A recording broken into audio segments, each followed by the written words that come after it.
Hey everyone, I'm Scott Stokely, and this video is going to be about the pros and cons of throwing a mixed bag, meaning a bag filled with discs from different manufacturers, versus a branded bag where all your discs come from the same manufacturer. And I am doing this inside because it's freezing out here.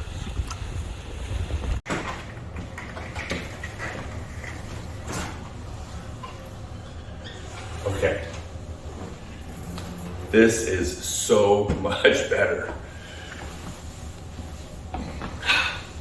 All right.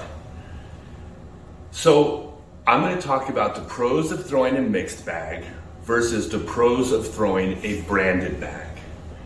Now, it was going to be the pros and cons, but honestly, there's not really cons to either.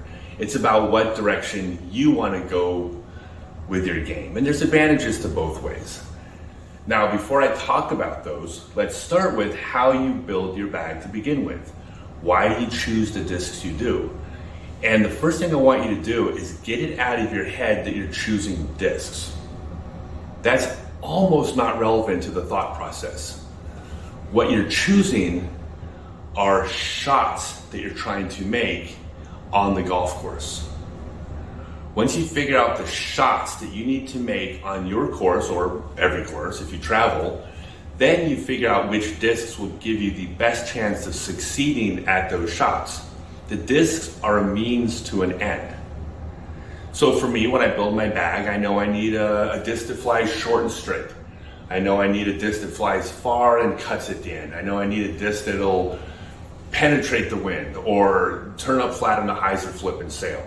But I have all the shots that I need to succeed on the course.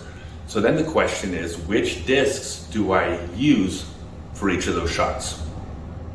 So here, I'm out traveling the last year and a half, mostly playing MP40 and 50 tournaments. I'm doing well. I think I won like 60% of them. But focusing on teaching and social media content and, tutorial videos.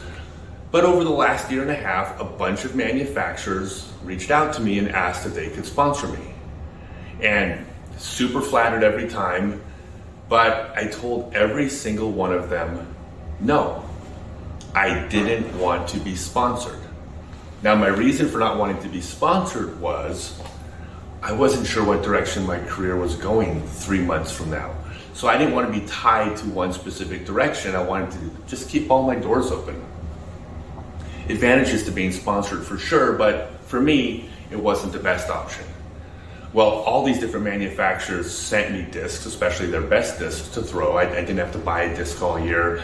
And I promoted them and promoted their discs if I liked them, but we had no formal arrangement for a year and a half. I just threw the discs that I liked the best.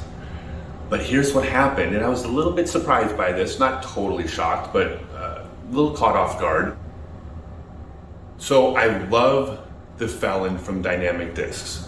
It's the perfect overstable fairway driver. I love the way it flies. I mean, it's my go-to disc for that shot. However, about 20% of the time, I would be on the tee pad thinking, the Felon's perfect for this shot.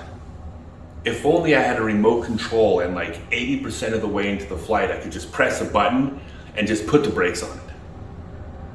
And then Anders from Costaplast sends me the stall. Mind blown. It's a Felon that I could put the brakes on. Now, does this mean the stall's better than the Felon? Of course not. The Felon is not better than the stall. They are both best for two different types of shots. So I'm going to throw the Felon and the stall. Just like I love the Wizard from Gateway. Wizards beat it. I wanted a non-beaded version of that disc. And then Birdie Disc Golf sends me the Marvel. Mind blown. The Marvel's a perfect non-beaded straight flying throwing putter for me. So this is what happened, and next thing you know, I'm filled with a mixed bag full of discs. If I want to get a sponsor, I'm kind of out of luck here if these are the discs I want to throw. But these are the best discs that I've chosen for every type of shot. So I decided to reach out to the different manufacturers and say, hey, I want to throw your disc now. And they're like, cool, we'll sponsor you. And I said, well, no, because I also want to throw discs from your competitors. And I was completely blown away by this. But every single company I reached out to responded with some version of, hey dude, you've been playing forever, man. We totally respect all your teaching and your special needs work. We just want to be a part of it. Yeah, we'll sponsor you with this disc and we'll create this tour series arrangement for you.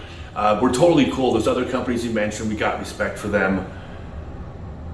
Basically, every company that I reached out to isn't just a company making good golf discs, but they're companies with class and character. They just want to be a part of this journey. So I love every one of them, but that's why I have a mixed bag. I'm throwing the best disc for every single type of shot that I've chosen independent of manufacturer, and then followed it up by building relationships with these manufacturers.